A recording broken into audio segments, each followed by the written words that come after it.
दोस्तों, आज की कहानी है पोता बहू मेरे कमरे का सामान इधर उधर मत किया करो। दोस्तों, कहानी शुरू करने से पहले अगर आपने चैनल को सब्सक्राइब नहीं किया हो तो कर लीजिए ताकि आपके पास पहुंच सके हर नया वीडियो। बहू, तेरी बुआ सांस आ रही है। अम्मा जी का कमरा खुलवा कर जरा साफ करवा देना। रत्ना को हमेशा से अम्मा जी के कमरे में ही रहने की आदत रही है। जब बाबूजी गुजर गए वो हमेशा अम्मा के साथ लगी रही। ब्याह बाद भी जब आती अम्मा संग ही रहती। इस बार अम्मा के गुजर जाने के बाद पहली बार आ रही है। उसे वह कमरा ज्यों का त्यों ही पसंद है। सुंदर जी राशि को समझाते हुए बोली, ठीक है माँ, मैं अभी कमरा साफ कर देती हूँ। सल कांति, पहले दादी जी का कमरा साफ कर लेते, फिर तुम बाकी के काम निपटाना। कर राशि कांति को ले दादी सास के कमरे में चली गई। उस कमरे में सब सामान ज्यों का त्यों ही रखा हुआ था। घर में कमरे की कमी ना थी और ससुर जी हर दिन उस कमरे में जाकर माँ बाबूजी की तस्वीर को प्रणाम कर ही घर से बाहर जाते थे। कमरा यूं बंद ही रहता था, हल्की सफाई होती रहती थी।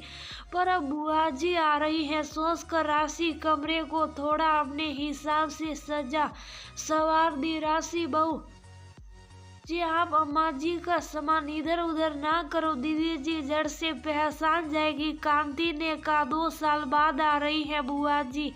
मैं जब ब्याह कराई दादी जी बीमारी रहती थी। बुआ जी से तो मैं ज्यादा बातें भी ना की। अब वो आ रही हैं तो कुछ तो बदलाव करने दो ताकि लगे बहू को घर सजा सवार कर रखना आता है। राशि मजे से करती सामान को अपने हिसाब से व्यवस्थित कर रही थी।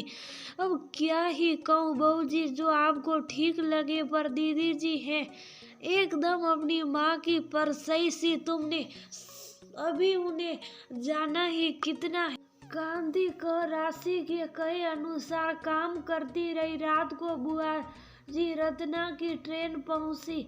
निकुंज बुआ जी को घर ले आया। सुंदर जी और राम किशन जी दरवाजे पर बाट जोते मिले।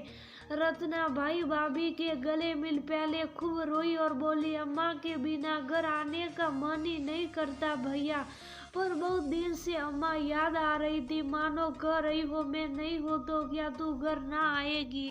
तेरे भाई भाभी हैं, तेरा दुलारा इकलौता भतीजा है। नई बहू आ गई है, जाऊं से मिल आइए। सोच आ गई, ठीक किया रत्ना जो आ गई। अम्मा जी नहीं है तो क्या हम है ना, और तुम उनकी बेटी, उनकी ही परसई हो। हमें भी इस तरह माँ का सानिध्य मिल जाएगा। राम किशन जी ने कहा।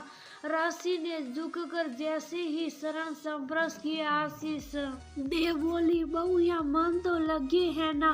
राशि ने हाँ में गर्दन हिला दिया। माँ बुआ जी का सामान दादी के कमरे में ही रख आई, वहाँ दूसरे कमरे में।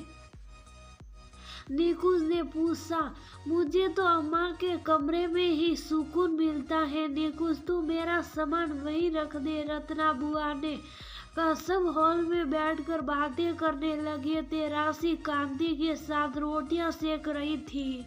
खाना खाकर सुंदर जी रत्ना को लेकर अम्मा के कमरे में ज्यों ही गई। रत्ना जी बोली, भाभी ये कमरे में हेर फेर क्यों कर दिया? आप जानती तो हो मुझे चीजें अपनी जगह पर ही रखना पसंद। और वह फिर से जो समाचार रखा था रखने लगी। राशि आवाज सुन दरवाजे तक आ बुआ को देखने लगी। एकदम ऐसा ही तो दादी सास करती थी। बीमारी में भी उन्हें अपनी सीधी जगह पर दिखाई देनी चाहिए थी। एक बार राशि ने कहा था, दादाजी एक बड़ी तस्वीर हम इस दीवार पर लगा देते हैं।